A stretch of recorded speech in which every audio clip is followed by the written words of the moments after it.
When the third round of the U.S. Open began, Berger and Tony Finau were little more than an afterthought. They were 7 over par, 11 shots off the lead and playing in the morning when no one was paying much attention. That all changed on a crazy Saturday at Shinnecock Hills Golf Club.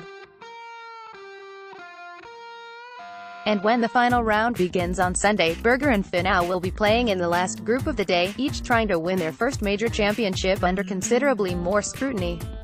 Berger and Finau began their third round before 11 a.m. New York time, well before the winds picked up and the greens dried out, and took advantage of their opportunities.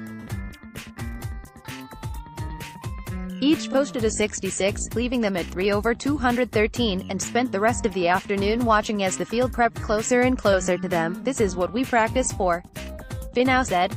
"Put ourselves in contention and just in a good position going into Sunday. Just to have that opportunity. I barely made the cut.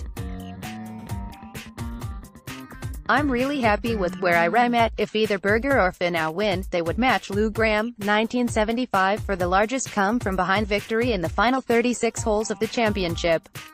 The four-way tie for the lead occurred when Dustin Johnson three-putted the final hole to shoot a 77.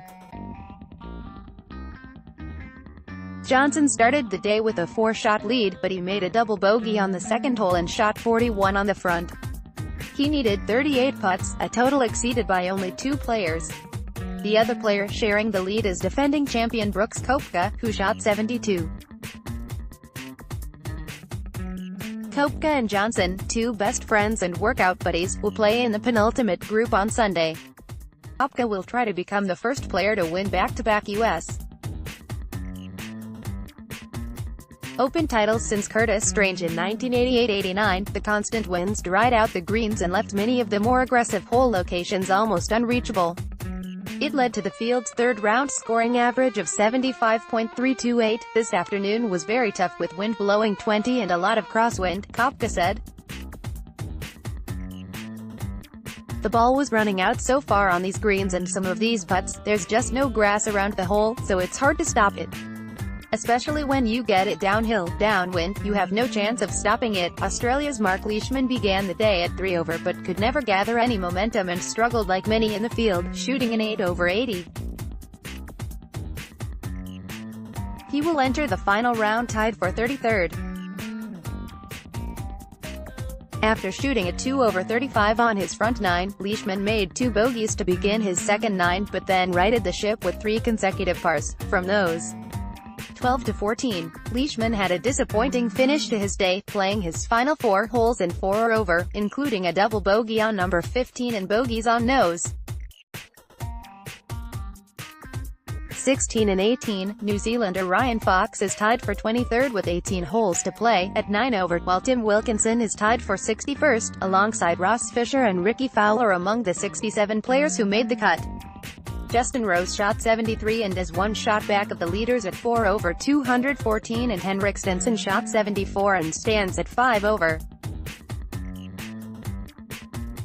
The three-way tie for 7th at 6 over includes Masters champion Patrick Reed 71, Jim Furyk 72, and Kiradech Athabaranred, who also played in the morning and shot 68. "The greens aren't running perfectly smooth in the first place," Stenson said, "but then in the afternoon they get crusty and baked. It's like glass around the hole. You can barely touch some of the putts going downhill." 5-time major champion Phil Mickelson was involved in controversy during his round of 81, the highest he had ever scored during a major. Mickelson took a 10 at the 13th hole, a score that included a 2-shot penalty for striking a moving ball.